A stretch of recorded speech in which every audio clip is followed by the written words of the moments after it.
무척 덥죠. 저는 제일 힘든 시간이 이 장마 기간인 것 같아요. 한여름은 오히려 견딜만 합니다. 왜냐하면 에어컨 밑에 들어가면 돼요.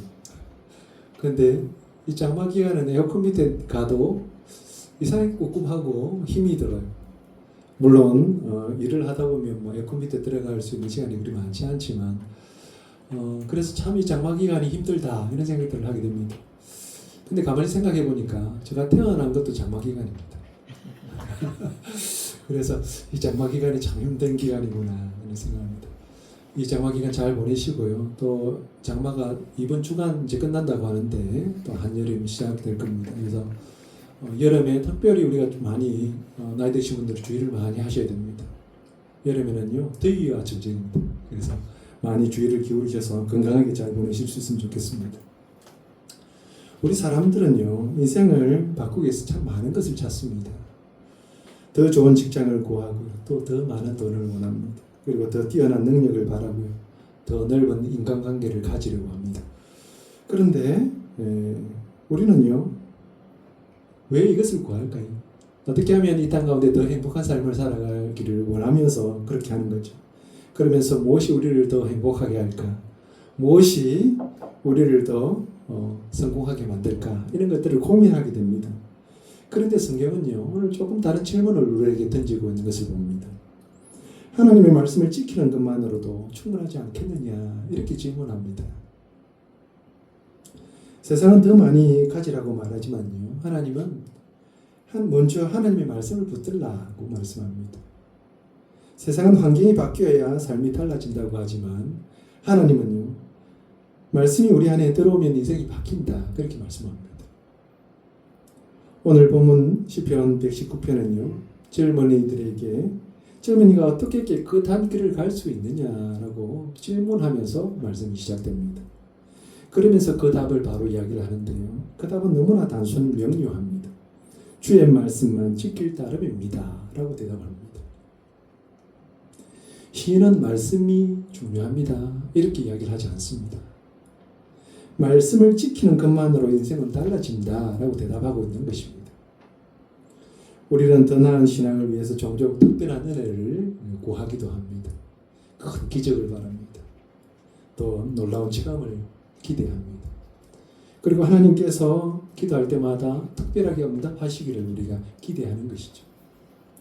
그런데 하나님께서는요 오늘 우리에게 인생을 바꾸는 가장 기본적이면서도 가장 중요한 그리고 강력한 비결 하나를 말씀해 주고 계십니다. 그것은요 말씀을 가까이 하고 말씀을 마음에 두고 말씀대로 살아가는 것, 그것이다 그렇게 말합니다. 그러면 우리의 삶이 달라진다라고 대답하고 있는 것입니다. 오늘 우리는 본문의 말씀을 통해서 말씀을 지키는 것만으로도 우리의 삶을 하나님께서 어떻게 바꾸시는지 조금 살펴보려고 합니다. 말씀을 지키는 것만으로 우리에게 어떤 유익이 있을까요? 첫 번째는요 말씀을 지키는 것만으로 우리의 삶은 깨끗하게 된다라고 하는 것입니다. 9절은 이렇게 말합니다. 청년이 무엇으로 그의 행실을 깨끗하게 하리이까? 주의 말씀만 지킬 따름이니이다 라고 말씀합니다. 사랑하는 성도 여러분, 오늘 시편 기자는요 매우 중요한 질문을 하고 있는 것을 봅니다. 청년이 무엇으로 그의 행실을 깨끗하게 하리이까? 라고 묻습니다. 이 질문은요 단지 청년만 하는 질문이 아니라는 거예요. 이 청년이라고 하는 이 단어는요 사람을 대표하는 말입니다. 어린 나이부터 노년에 이르기까지 모두 하나님 앞에서 살아갈 때에 어떻게 하면 깨끗하게 살아갈 수 있느냐라고 묻고 있는 것입니다. 우리 모두는요 깨끗한 삶을 살아가고 싶어 합니다.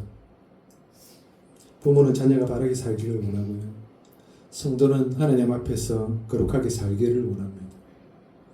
그런데 현실은 어떻습니까? 우리는 날마다 죄의 유혹과 싸우면서 살아갑니다. 세상은 우리의 눈과 귀를 통해서 끊임없이 죄를 밀어넣습니다. 미움이 생기고요, 욕심이 들어옵니다. 음란함이 생기고 거짓이 생기고 교만이 어느새 우리 마음에 스며듭니다. 그래서 기자는 이렇게 묻습니다. 어떻게 하면 깨끗하게 살 수 있습니까? 이것은요, 인생에 있어서 어떻게 보면 가장 중요한 질문입니다. 이 질문 앞에 성경은, 기자는 이렇게 대답을 합니다. 주의 말씀만 지킬 따름입니다. 세상은 깨끗한 삶을 살기 위해서 여러 가지 방법을 제시합니다. 더 많이 배우면 사람이 바뀐다라고 말합니다. 좋은 환경이 있으면 사람이 달라진다, 그렇게 말하기도 합니다. 그리고 돈이 있으면 우리는 더 행복한 삶을 살아갈 수 있다, 그렇게 말합니다. 그러나 성경은요, 그런 것으로 우리가 깨끗해지지 않는다라고 말합니다. 성경은 사람을 변화시키는 것은 오직 주의 말씀이다라고 말하고 있는 것입니다. 말씀은요, 단순한 글이 아닙니다. 살아계신 하나님의 음성입니다. 그러므로 하나님의 음성 앞에서 응답하는 사람은요, 변화를 받습니다. 사람을 변화시키는 것은 어떤 능력이나 표적이 아닙니다. 물론 잠시 보여지는 것들로 인해서 우리는 그 마음이 조금 바뀔 수는 있습니다. 그런데요, 완전히 변화되지는 못합니다. 진정으로 그들을 변화시키는 것은 말씀입니다. 하나님의 말씀이 들려지고요, 그 말씀 앞에서 우리가 설 때에 우리는 변화되는 것입니다. 엘리야가요, 갈멜산에서 기적을 일으켰습니다. 바알과 아세라를 섬겼던 여러 제사장들이 있었는데 850명과 함께 갈멜산에서 어느 신이 진정한 신인가 라고 하는 대결을 했습니다. 거의 아침부터 한낮이 지날 때까지 850명의 그 제사장들은요, 하늘을 향해서 바알을 부르기를 시작합니다. 아세라를 부르기를 시작하죠. 그런데 아무런 응답이 없습니다. 그러자 그들은요, 자기의 몸을 헤아면서 열심히 불렀습니다. 그런데도 아무런 응답이 없었습니다. 응답하지 않는 바알과 아세라였습니다. 그런데요, 엘리야는 그 갈멜산에서 하나님을 향해서 제단을 쌓고 제단에 혹 몰라서 물을 다 붓습니다. 그들이 오해할까 싶어서. 그렇게 물을 부은 다음에 하나님 앞에 기도합니다. 하나님, 불로서 응답해 주십시오라고 기도할 때에 하늘에서 불이 내렸습니다.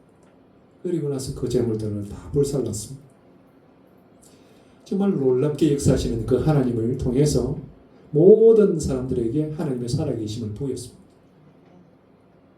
그런데요, 얼마 시간이 지나지 않아서 엘리야는 도망을 칩니다. 왜 도망을 했냐면요, 왕후 이세벨이 내가 너를 죽이겠다라고 하는 엄포를 놓았는데요, 이 소식이 들려질 때에 엘리야는 그 자리에 더 이상 있지를 못합니다. 그러면서 광야를 향해서, 남쪽 광야를 향해서 도망을 쳤어요. 얼마나 그가 열심히 도망을 갔던지요, 광야에 이르렀을 때 그가 기진을 합니다. 그러면서 하나님, 저 죽여주십시오, 이렇게 하늘을 향해서, 하나님을 향해서 부르짖고 있는 거죠. 하나님은 그래 내가 너 죽여줄게, 그러면서 죽였을까요? 그렇게 하지 않으셨어요. 천사를 보내시면서요, 천사를 통해서 떡과 물을 공급하십니다. 이것을 먹으라는 거죠. 그렇게 천사가 내어줬던 떡과 물을 먹고 나서는 40일 동안 밤낮 달려서 어디까지 가냐면요, 호렙산까지 갔습니다. 호렙산은 어디냐면요, 시내산이에요. 모세가 하나님의 율법을 받던 시내산인데 그곳까지 한달음에 달려갔습니다. 그리고 호렙산에 가서 굴 안에 들어갔어요. 그곳에서 머무르는데요, 하나님의 음성이 들립니다. 하나님께서 엘리야에게 묻습니다. 엘리야야, 내가 어찌하여 여기 있느냐, 그렇게 물으셨어요. 하나님이 엘리야가 왜 여기 있는지 몰라서 물었을까요? 하나님은 아시죠.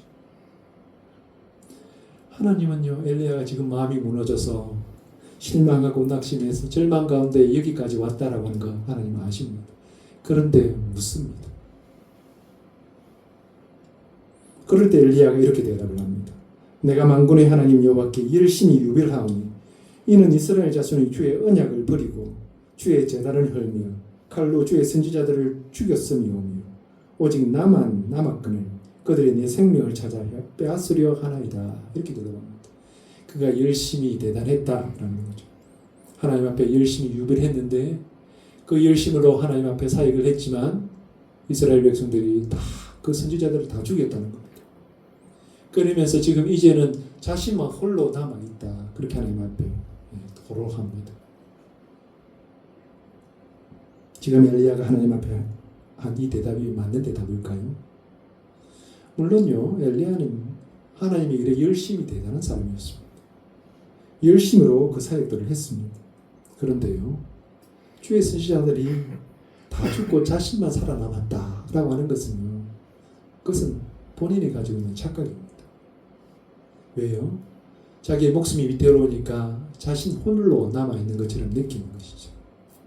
우리도 그렇지 않습니까? 우리 힘든 경험들이 있을 때 마치 홀로 남아있는 것처럼 그렇게 느끼잖아요. 엘리야가 지금 그런 겁니다. 그때 하나님께서 엘리야에게 밖으로 나가도록 그렇게 지시를 합니다. 굴 밖으로 나가라는 거죠. 그리고 나서 하나님께서 엘리야를 지나가셨어요. 엘리야를 지나가시는 그 장면을 성경은 이야기를 하면서 강한 바람이 있었고 그 다음에 지진이 있었고 불이 있었다 그렇게 이야기합니다. 그런데요. 그곳에 불었던 강한 바람 속에서도 하나님은 안 계셨어요. 그리고 지진 속에서도 안 계셨고 그리고 불 가운데서도 하나님은 계시지 않았습니다. 그리고 나서 그 뒤에 세미한 소리가 있었다. 그렇게 하나님은 세미한 소리 가운데에 엘리야를 만나주신 거예요. 그가 행했던 많은 기적들, 많은 이적 속에서 하나님을 만난 것이 아닙니다. 엘리야는 비로소 세미한 음성 가운데에 하나님을 만날 수 있었다라는 것입니다.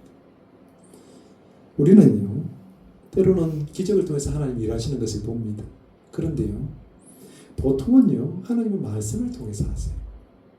그래서 하나님은 말씀의 하나님이에요. 그리고 그 말씀이 바로 우리를 변화시키는 것입니다. 히브리서는 말씀을 이렇게 표현을 하고 있습니다. 히브리서 4장 12절입니다. 하나님의 말씀은 살아있고 활력이 있어 좌우의 날선 어떤 검보다도 예리하여 홍과 영과 및 관절과 골수를 찔러 쪼개기까지 하며 또 마음의 생각과 뜻을 판단하나니 그랬습니다. 여기서 우리가 알 수 있는 것은 하나님의 말씀은요. 우리의 마음을 꿰뚫어 본다라고 하는 거예요. 그리고 우리를 변화시키는 능력이 있다라고 하는 것입니다. 우리의 마음 깊은 곳까지 들어와서 우리의 죄를 들추어냅니다. 그리고 그 죄를 도려냅니다. 그러면서 새로운 사람으로 변화시키는 것입니다. 우리의 내면 깊은 곳까지 바꾸는 것은 오직 말씀뿐입니다. 예수님께서도 제자들에게 이렇게 말씀하셨습니다. 너희는 내가 일러준 말로 이미 깨끗하여졌다. 그렇게 말씀하셨어요. 예수님께서 너희는 기적을 보아서 깨끗하여졌다. 그렇게 하시지 않으셨습니다. 너희는 많이 봉사해서 깨끗해졌다. 그렇게 하시지 않으셨어요. 내가 일러준 말로 깨끗하여졌다. 그렇게 하셨습니다. 예수님의 말씀으로 이미 깨끗하여졌다라고 하는 것입니다. 말씀에는요, 사람을 씻는 능력이 있습니다. 그래서 바울도 에베소서에 보면 5장 26절에 교회를 표현하면서 이렇게 이야기를 합니다. 물로 씻어 말씀으로 깨끗하게 하사 거룩하게 하셨다. 이렇게 이야기합니다. 물로 씻어 말씀으로 깨끗하게 했다라는 것입니다. 우리는요, 매일 몸을 씻습니다. 하루라도 씻지 않으면요, 왠지 찝찝하고 뭐가 빠진 것 같고 불편함을 느낍니다. 그런데 우리 영혼은 어떻습니까? 세상을 살아가면서 우리는 알지도 모르는 사이에 죄의 먼지를 뒤집었습니다. 사람의 말로 상처를 받기도 하고 또 그 마음 가운데 욕심이 생기기도 하고 또 미워하기도 하고 때로는 낙심하기도 합니다. 그래서 우리 영혼도요, 매일매일 씻어야 합니다. 무엇으로 씻을 수 있을까? 그 영으로 씻는 물이 바로 하나님의 말씀입니다. 어느 시골 마을에 한 아이가요, 들판에서 하루 종일 뛰어놀았습니다. 흙먼지로 온통 뒤집어졌습니다. 그래서 아이가 자기가 더러운 줄도 모르는 거죠. 그렇게 해서 집에 돌아오자마자 어머니가 거울을 보여줬어요. 자기가 거울을 보면서 깜짝 놀랐어요. 자기가 얼굴이 온통 막 먼지로 뒤집어져 있는 겁니다. 그 다음에 어머니가 뭘 했을까요? 그 어머니가요, 세면대로 데려가서 아이를 물로 깨끗이 씻어주었습니다. 그러자 아이가 깨끗해졌어요. 하나님의 말씀이 이와 같다라고 하는 겁니다. 하나님의 말씀은요, 우리의 죄와 잘못을 알게 하는 거울과 같다라고 하는 것입니다. 우리가 얼마나 더러워졌는지 우리는 잘 모릅니다. 세상을 살아가면서 우리는 다른 사람의 모습들을 보기 때문에 그들이 더럽잖아요. 그래서 우리 자신도 그런데도 우리는 잘 헤아리지를 못합니다. 그런데요, 말씀을 보면 알게 됩니다. 우리가 얼마나 더러워졌는지 깨닫게 됩니다. 그리고 나서 어떻게 할까요? 그 말씀을 우리가 받아들이고 순종할 때요, 성령님께서 우리를 깨끗하게 씻으시는 거예요. 우리는 매일 몸을 씻지 않으면요, 금방 더러워집니다. 우리의 영혼도 마찬가지입니다. 세상의 염려와 유혹과 상처와 미움들이 우리의 마음에 차곡차곡 쌓입니다. 그래서 매일 하나님의 말씀이라고 하는 생명수로 우리의 영혼도 씻어야 합니다. 사랑하는 성도 여러분, 혹시 요즘 마음이 무겁습니까? 죄책감이 있으십니까? 세상 걱정으로 마음이 허려집니까? 그러면요, 말씀을 통해서 자신을 한번 보시기 바랍니다. 말씀은요, 우리를 정죄하기 위해서 주어진 것이 아니고요, 우리를 회복시키기 위해서 하나님께서 허락하여 주신 하나님의 은혜입니다. 말씀이 가까이 있으면 하나님께서 우리 죄들을 깨닫게 하시고요, 그리고 동시에 우리를 용서하시고 은혜의 가운데 이르게 하십니다. 그러므로 말씀을 가까이 하셔야 합니다. 매일매일 말씀을 읽는 것이 좋습니다. 많이 읽으시지 않아도 됩니다. 아주 짧은 본문이라도 됩니다. 요즘은요, 우리가 꼭 성경책을 가지고 있지 않아도 됩니다. 우리 손에는 또 다른 성경책이 있잖아요. 핸드폰에 어플 하나만 가시면 됩니다. 성경 말씀을 가시고요, 한 구절이라도 매일 말씀을 읽으시려고 노력하셔야 됩니다. 그렇게 매일 말씀을 읽고 또 말씀을 이렇게 느끼고 하면요, 자신도 모르는 사이에 자기가 자신에게서 그리스도의 향기가 드러나게 되어 있습니다. 그러므로 사랑하는 성도 여러분, 꼭 기억하십시오. 세상이 우리를 깨끗하게 하는 것이 아닙니다. 환경이 우리를 깨끗하게 하는 것도 아닙니다. 우리를 깨끗하게 하는 것은 오직 하나님의 말씀뿐입니다. 하나님의 말씀으로 살아가는 삶은요, 분명 다른 삶의 모습입니다. 우리가 하나님의 말씀을 가까이 하면 하나님은 날마다 우리를 새롭게 하시고 깨끗하게 하시고, 그리고 그리스도를 닮는 사람으로 우리를 만들어 가실 것입니다. 이번 한 주간 하나님의 말씀으로 살아가는 우리 교회 성도님들 되시기를 축복합니다. 아멘. 말씀을 지키는 것만으로도 우리에게는 어떤 유익이 있을까요? 두 번째는요, 말씀을 지키는 것만으로 죄의 유혹으로부터 우리의 마음을 지킵니다. 본문 11절입니다. 내가 주께 범죄하지 아니하려 하여 주의 말씀을 내 마음에 두었나이다. 아멘. 우리의 삶을 깨끗하게 하는 것이 하나님의 말씀이라면요, 깨끗한 삶을 계속 유지하게 하는 것도 하나님의 말씀이라는 것입니다. 우리의 신앙생활은 단순하게 죄를 용서받은 것으로 끝나지 않습니다. 하나님은 우리가 죄를 이기면서 살아가기를 원하십니다. 그런데 현실은 어떻습니까? 예배를 드리고 은혜를 받아도 월요일이 되면요, 다시 세상의 유혹을 받습니다. 직장에서는 정직함을 포기하도록 만듭니다. 가정에서는요, 분노가 일어나고요, 짜증이 막 납니다. 휴대전화와 인터넷에서는요, 우리의 눈과 우리의 마음을 계속해서 흔드는 수많은 유혹들이 있습니다. 리모컨을 들고 텔레비 앞에만 앉으면요, 저거 꼭 사야 되겠다라고 하는 유혹을 수없이 받습니다. 사탄은요, 오늘도 우리의 마음을 무너뜨리려고 합니다. 그래서 시편 기자는 이렇게 고백하고 있는 것입니다. 내가 주께 범죄하지 아니하리하여 주의 말씀을 내 마음에 두었습니다. 라고요. 여기에 중요한 표현은요, 내 마음에 두었다라고 하는 겁니다. 이는 단순하게 말씀을 읽는다는 것이 아닙니다. 말씀을 깊이 마음 가운데 간직하고요, 그 말씀을 붙들고 삶의 기준으로 삼는다라고 하는 것입니다. 성경은요, 머리로만 이해하는 것이 아닙니다. 가슴으로, 마음으로 헤아리는 것입니다. 많은 사람들은 죄를 이야기를 할 때 행동해야 죄가 시작된다, 그렇게 생각을 합니다. 그런데 예수님은 이렇게 말씀하십니다.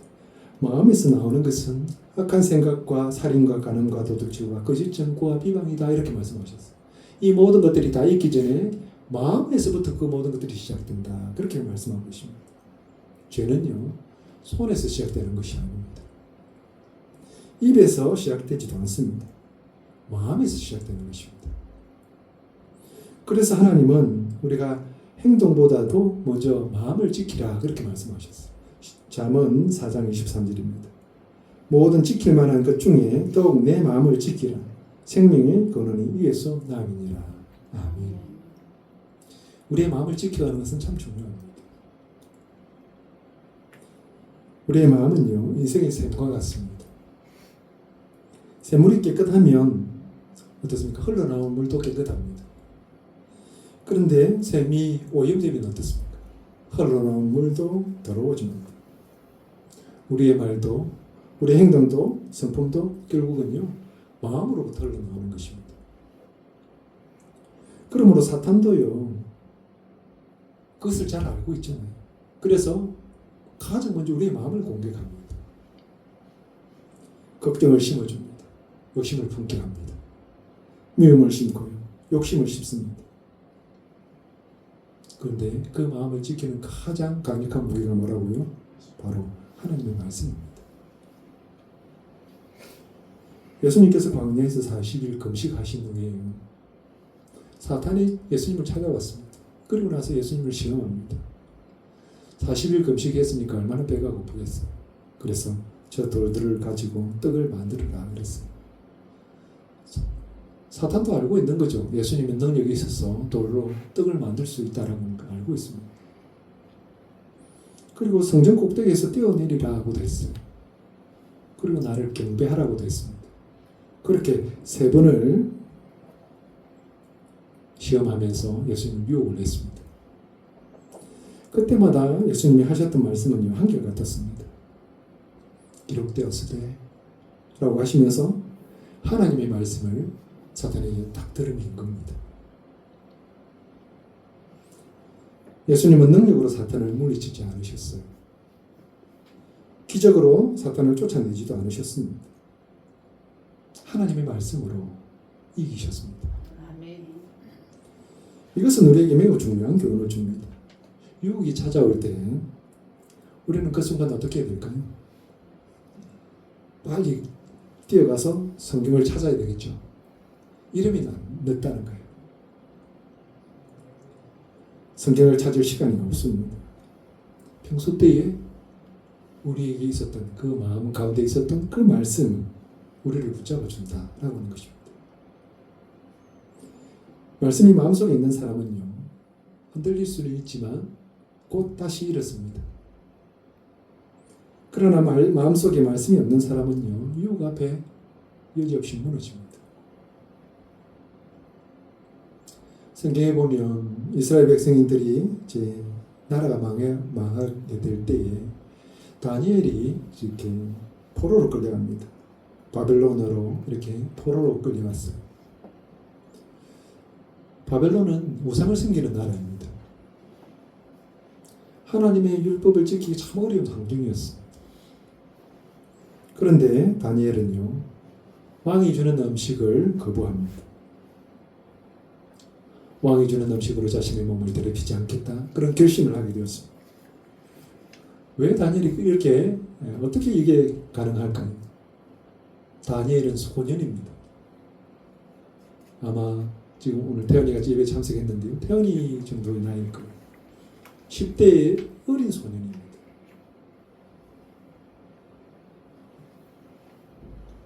그는 어려서부터요. 하나님의 말씀을 배웠습니다. 그리고 그 말씀을 마음에 새겼기 때문에 가능한 겁니다. 환경은 바뀌지만요. 마음속에 있는 하나님의 말씀은 바뀌지 않습니다. 그래서 죽음의 위협 앞에서도 그는요. 믿음을 지킬 수가 있었습니다. 환경이 다니엘을 지킨 것이 아닙니다. 마음속에 간직한 하나님의 그 말씀이 다니엘을 지켰습니다. 우리도 마찬가지입니다. 우리는요, 세상을 피할 수는 없습니다. 그런데 하나님의 말씀을 품으면 세상 가운데에 우리가 믿음을 지켜가는 것입니다. 한등사계의 깊은 산에 올라갔습니다. 그 산에 올라가서 길을 잃었어요. 안개가 짙어지고 아무것도 보이지 않았습니다. 그런데 올라왔던 기억이 있으니까 그는 그 길을 찾을 수 있겠다 이렇게 생각하면서 길을 찾아서 열심히 걸었습니다. 근데 아무리 걸어가도요. 내려가지를 않는 겁니다. 계속 그냥 같은 길을 또 돌고 있는 거죠. 그때 그는 문득 떠오른 것이 있습니다. 가방 안에 나침반이 있다라는 생각이 났습니다. 그래서 나침반을 꺼내서 나침반을 들고 이제 걷기를 시작합니다. 처음에는 조금 망설여졌어요. 이상하다. 내가 왔던 길이 이 길이 아닌 것 같은데 그런 생각이 들기도 했습니다. 그런데요. 결국은 마침내 그 나침반을 따라서 내려오니까 산에서 내려올 수 있는 거죠. 우리는 때로는요. 마음에게 속을 수 있습니다. 그게 아닌 것 같은데 그런 느낌을 받을 때가 있어요. 우리의 감정 속에 흔들릴 수도 있습니다. 그런데요. 그 모든 것은 다 온전하지 않습니다. 그런데 하나님의 말씀은요. 변함이 없습니다. 우리의 인생에 있어서 영적인 나침판이 바로 하나님의 말씀인 거죠. 말씀을 따라가면 안전합니다. 그런데 내 생각을 따라가면 길을 잃기 쉬운 거죠. 오늘 우리도 마찬가지입니다. 시험이 우리에게 올 때, 유혹이 우리에게 올 때에 우리의 감정을 붙들면요 무너지기가 쉽습니다. 그런데 하나님의 말씀이 있으면 하나님의 말씀을 붙들고 있으면 다시 일어설 수 있습니다. 어느 노목사님이 이런 말씀을 하셨어요. 성경이 달아있는 사람은 사람의 삶은 쉽게 닳지 않는다. 이런 말을 하셨어요. 우리가 들고 다니는 성경이 달아있는 사람은요. 그의 삶은 쉽게 닳지 않아요. 무슨 말씀인지 알겠습니까? 우리가 가지고 있는 성경이 달아야 되지 않겠어요? 우리 삶이 닳면요.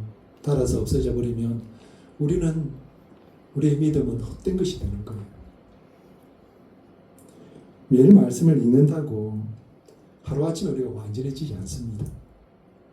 그런데요. 말씀을 읽으면 흔들릴 때마다 우리는 바르게 선택할 수 있습니다. 낙심할 때 우리가 붙들 약속이 있습니다. 유혹 앞에서 우리가 기억할 수 있는 진리가 있습니다. 그래서 말씀은 우리의 마음을 지켜주는 것입니다. 사랑하는 성도 여러분, 말씀은 우리의 마음은요 가만히 두면 다른 무엇인가가 채워집니다. 우리의 마음 가운데 채워지지 않으면 세상을 따라서 가기가 쉽습니다. 그래서 날마다 말씀으로 마음을 채워야 됩니다. 그렇게 말씀으로 우리의 마음이 채워지면 말씀이 우리의 마음을 붙듭니다. 말씀이 우리의 믿음을 지켜줍니다. 하나님의 말씀으로 우리의 마음을 지킨 우리 성도들이 다 되시기를 축복합니다. 아멘. 말씀을 지키는 것만으로 우리에게는 어떤 유익이 있을까요? 세 번째는요. 말씀을 지키는 것만으로 우리의 삶은 기쁨을 누리게 됩니다. 본문 14절은 이렇게 말씀합니다. 내가 모든 재물을 즐거워한 같이 주의 증거들의 도를 즐거워하였나이다. 이렇게 고백을 하고 있습니다. 많은 사람들은요, 일평생 기쁨을 찾아서 이렇게 살아갑니다. 마음의 기쁨을 누리기 위해서, 또 삶의 즐거움을 위해서 그렇게 살아가죠. 돈을 많이 가지면 기쁠 것이다 이렇게 생각을 합니다. 또 좋은 집을 가지고 또 좋은 차를 가지면 행복할 것이다 이렇게 생각하고요. 열심히 돈을 벌어서 또 집을 사고 차를 사고 이렇게 살아갑니다. 원하는 일이 이루어지면 기쁩니다. 그런데 그 기쁨이 얼마나 갈 수 있을까요? 우리는 삶의 경험들을 통해서 알고 있습니다. 우리가 집을 새로 사서 기쁜 것은 일주일밖에 안 가더라고요. 차를 사서 좋은데요. 그 차를 사서 며칠 가면 장난꾸러기 하나가 또 옆에 키스를 조금 내죠. 그러면 그때부터 그 차가 별로입니다. 이게 우리의 마음이잖아요. 세상의 기쁨은요, 환경에 따라서 오르락내리락 합니다. 하지만 성경은요, 환경을 넘어서는 기쁨이 있다 그렇게 말합니다. 오늘 말씀은요, 하나님의 말씀 안에서 누리는 기쁨을 이야기합니다. 시편 기자는 말씀을 읽어야 됩니다 그렇게 말하지 않고요, 말씀을 즐거워하였다 이렇게 고백을 하고 있습니다. 많은 사람들이 말씀에 대한 이야기를 하면 말씀은 지켜야 되는 규칙으로 생각을 합니다. 그래서 말씀을 부담스러워합니다. 그리고 순종을 의무로 받아들입니다. 그런데 오늘 말씀해 보니까 시편 기자는요, 전혀 다른 고백을 하고 있는 것을 봅니다. 하나님의 말씀을 즐거움이다 이렇게 얘기합니다. 14절입니다. 내가 주의 증거들의 도를 즐거워하여 싸우며 모든 재물을 즐거워함같이 하였다 이렇게 고백합니다. 사람은요, 가장 기쁜 것이 아마 재물을 모으는 것이 아닐까 싶습니다. 그래서 사람들이 재물을 모으는 것을 가장 큰 기쁨으로 여기는데, 그런데 시편 기자는 내가 재물을 얻는 것보다 하나님의 말씀을 더 기뻐한다 이렇게 고백을 하는 거죠. 왜 그럴까요? 하나님의 말씀은요, 하나님을 만나는 통로이기 때문에 그렇습니다. 우리가 사랑하는 사람을 만날 수 있는 여러 가지 이제 길들이 있겠지만, 우리가 가장 쉬운 것은 아마 편지일 텐데요. 사랑하는 사람의 편지를 받았습니다. 그러면 그 편지 자체보다도 무엇을 봅니까? 우리가 그 안에 담겨있는 마음을 보지 않습니까? 마찬가지로 성경도 그런 거예요. 성경은 단순하게 쓰여진 글이 아니다라고 하는 거죠. 우리를 향한 하나님의 사랑이고요, 약속이 그 안에 담겨있는 겁니다. 그래서 성경을 읽는다라고 하는 것은 하나님의 마음을 만난다라고 하는 것입니다.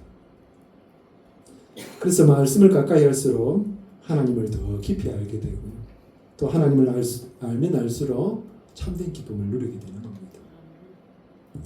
예수님도 이렇게 말씀하셨어요. 요한복음 15장 11절입니다.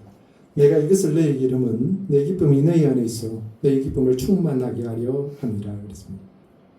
예수님은 말씀을 억지로 읽으라 하시지 않습니다. 말씀을 통해서 예수님이 주시는 기쁨을 충만하게 누리기를 원하시는 것이죠. 세상이 주는 기쁨은 오래가지 못합니다.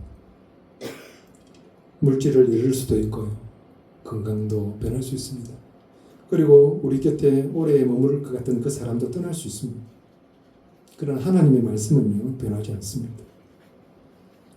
그래서 말씀 위에 세워진 기쁨은요, 환경에 따라서 흔들리지 않습니다. 15절은 또 이렇게 고백을 합니다. 내가 주의 법도들을 작은 소리로 읊조리며 주의 길들에 주의하며. 내가 여기서 읊조린다라고 하는 이 말이 있는데, 읊조린다라고 하는 것은 계속해서 마음속에 되새긴다 그런 말입니다. 말씀을 묵상한 사람은요, 끊임없이 그 시선들을 하나님 앞에 두는 거죠. 그러면서 하나님 앞에 그 마음들을 계속해서 담고 있는 것입니다. 그렇다고 문제가 없어지는 것도 아닌데요. 문제보다도 우리가 보는 것은 하나님을 보는 거죠. 그래서 마음의 평안이 찾아오게 되고 감사가 회복되게 되는 겁니다.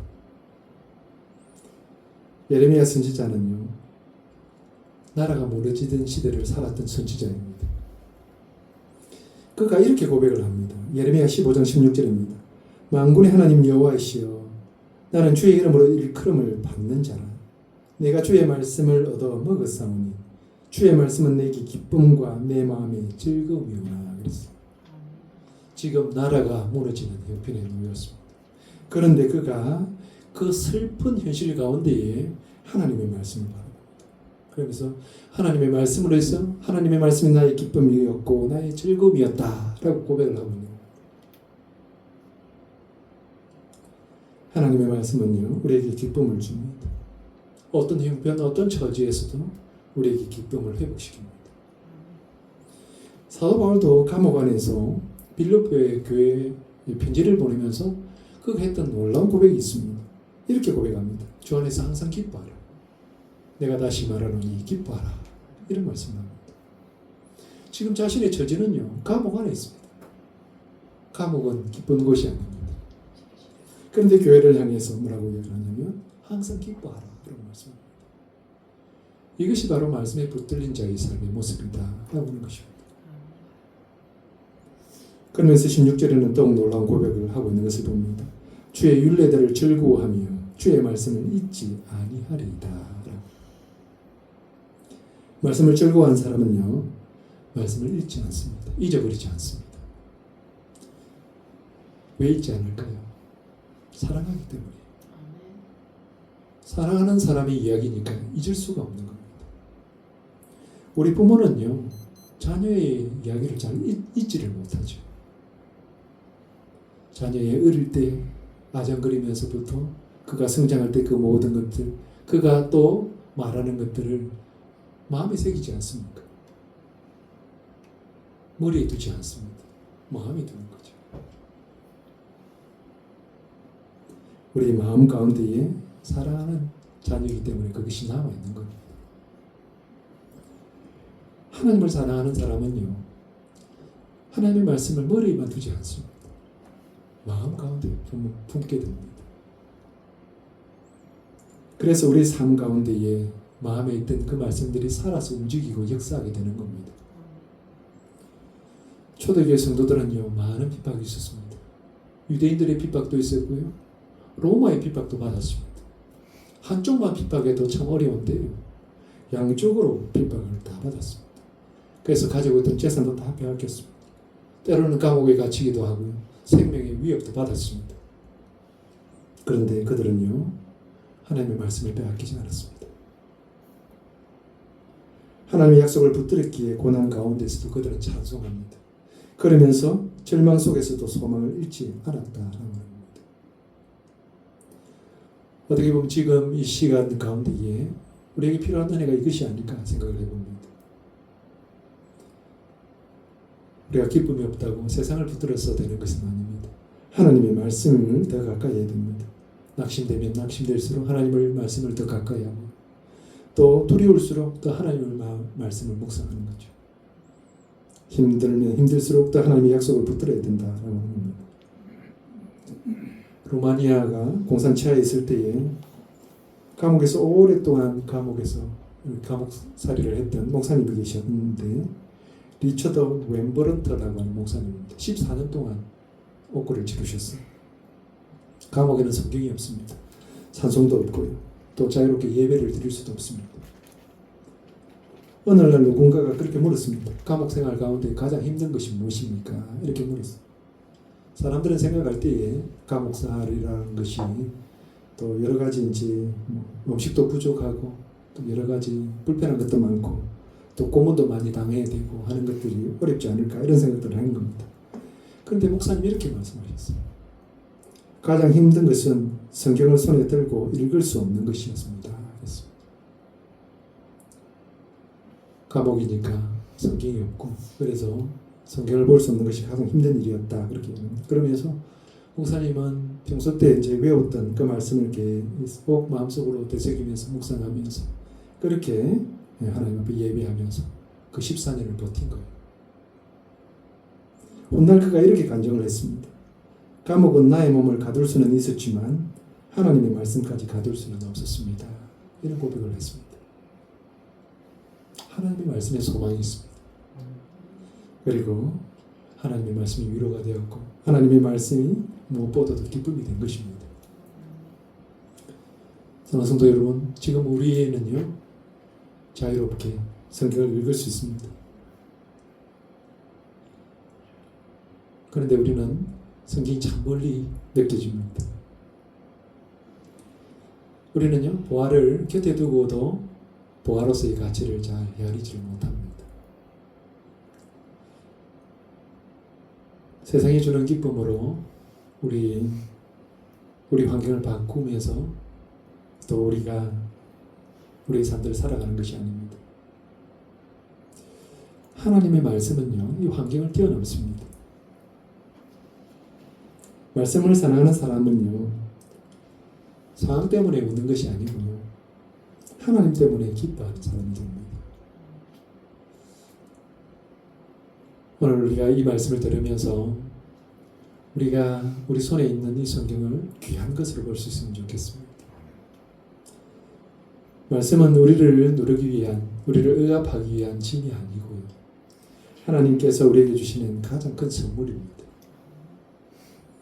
그래서 우리가 말씀을 가까이 하면 하나님께서도 우리를 가까이 하십니다. 그리고 우리가 이 땅 가운데에 기쁨으로 이 땅의 삶들을 살아가도록 하신다라고 하는 것입니다. 오늘 본문의 말씀은 우리에게 분명한 길을 보여주고 있습니다. 말씀을 지키는 것만으로요 우리의 삶은 깨끗해집니다. 말씀을 지키는 것만으로 우리의 마음을 지킬 수가 있습니다. 그리고 말씀을 지키는 것만으로 우리는 하나님 주시는 그 기쁨을 누리면서 살아갈 수 있습니다. 이 얼마나 놀라운 은혜입니까? 우리를 사랑하셔서 우리를 위해서 주신 하나님의 말씀이 있습니다. 이 말씀은요 시대가 흘러가도 변하지 않습니다. 우리에게 주신 이 말씀을 지키는 것만으로도 우리의 삶은 세상 사람들과 다른 삶을 살아가게 될 것입니다. 오늘도 우리가 이 말씀을 지키면서 하나님의 뜻으로 살아가는 귀한 우리 교회 성도들이 다 되시기를 주님의 이름으로 축복합니다.